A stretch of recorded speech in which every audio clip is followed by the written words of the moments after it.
Posibleng legal na proseso ang haharapin ni Senator Ronald Bato de la Rosa sakaling maglabas ng warrant of arrest ang International Criminal Court o ICC kaugnay ng investigasyon sa war on drugs ng administrasyon ni dating Pangulong Rodrigo Duterte. Sa panayam kay Atty. Randy Ariola, sinabi niyang mahalagang masunod ang umiiral na batas sa Pilipinas, partikular ang Republic Act No. 9851 o Philippine Act on Crimes Against International Humanitarian Law, Genocide, and Other Crimes Against Humanity.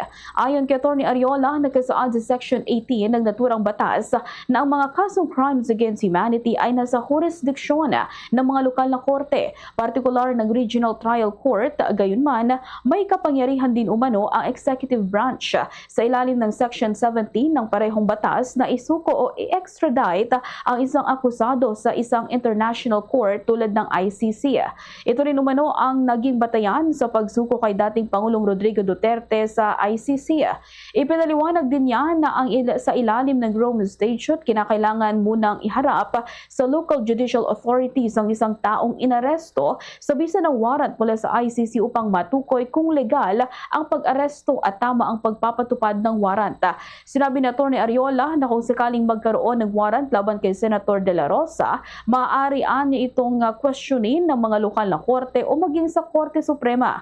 Tinanong din ng abogado hinggil sa posibilidad na pagpapasailalim ni De La Rosa sa Senate custody upang maiwasan ang pag-aresto. Ayon sa kanya, bagamat may probisyon na nagbibigay proteksyon sa mga senador habang may sesyon ng Senado, ay maaring hindi ito umubra kung crimes against humanity ang kinaharap na kaso. Dagdag pa niya, may kapangyarihan ng Korte Suprema na suriin kung valid ang warrant at kung naayon sa batas ang pag-aresto at posibleng pagsuko sa ICC.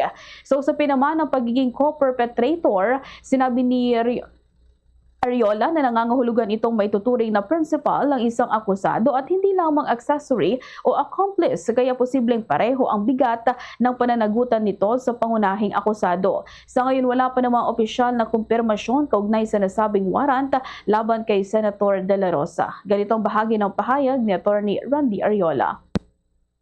Say within the vicinity of the Senate. Okay. Dahil nga, siyempre, dahil pag nandun siya, ay under iko-custody siya ng Senado.